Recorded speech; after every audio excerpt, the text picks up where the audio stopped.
The whole essence of Zen consists in walking along the razor's edge of now. To be so utterly, so completely present that no problem, no suffering, nothing that is not who you are in your essence can survive in you. In the now, in the absence of time, all your problems dissolve. Suffering needs time. It cannot survive in the now. The great Zen master Rinzai, in order to take his students' attention away from time, would often raise his finger and slowly ask, "What at this moment is lacking?" A powerful question that does not require an answer on the level of the mind. It is designed to take your attention deeply into the now. A similar question in the Zen tradition is this: if not now, when?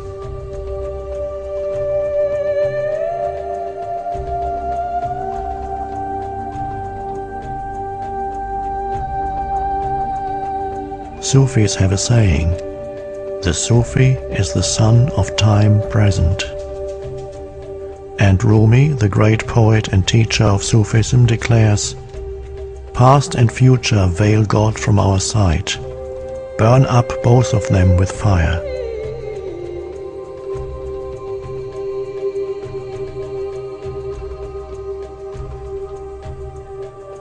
Time is what keeps the light from reaching us. There is no greater obstacle to God than time.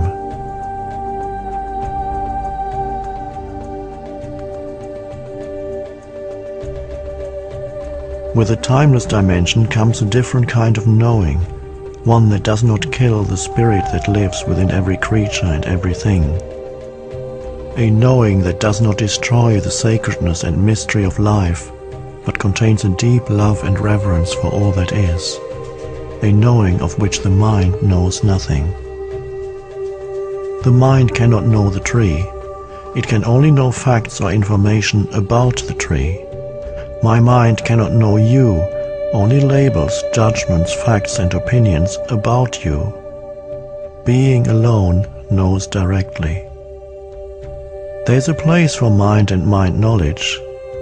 It is in the practical realm of day-to-day living. However, when it takes over all aspects of your life, including your relationships with other human beings and with nature, it becomes a monstrous parasite that, unchecked, may well end up killing all life on the planet and finally itself by killing its host. You have had a glimpse of how the timeless can transform your perceptions. But an experience is not enough, no matter how beautiful or profound. What is needed and what we are concerned with is a permanent shift in consciousness. So break the old pattern of present moment denial and present moment resistance. Make it your practice to withdraw attention from past and future whenever they are not needed. Step out of the time dimension as much as possible in everyday life. If you find it hard to enter the now directly, start by observing the habitual tendency of your mind to want to escape from the now.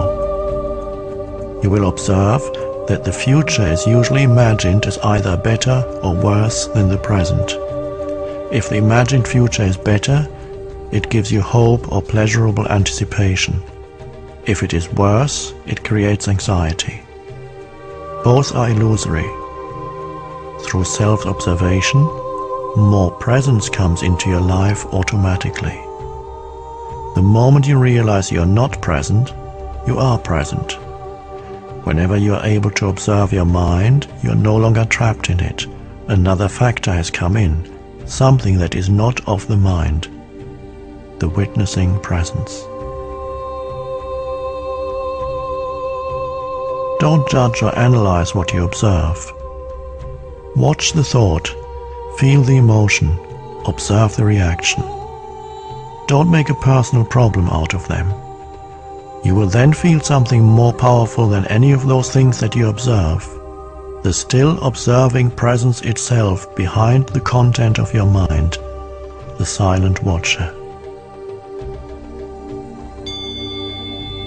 Intense presence is needed when certain situations trigger a reaction with a strong emotional charge, such as when your self-image is threatened, a challenge comes into your life that triggers fear, things go wrong, or an emotional complex from the past is brought up. In those instances, the tendency is for you to become unconscious. The reaction or emotion takes you over, you become it. You act it out, you justify, make wrong, attack, defend. Except that it isn't you, it's the reactive pattern, the mind in its habitual survival mode. Identification with the mind gives it more energy. Observation of the mind withdraws energy from it. Identification with the mind creates more time. Observation of the mind opens up the dimension of the timeless. The energy that is withdrawn from the mind turns into presence. Once you can feel what it means to be present, it becomes much easier to simply choose to step out of the time dimension whenever time is not needed for practical purposes and move more deeply into the now.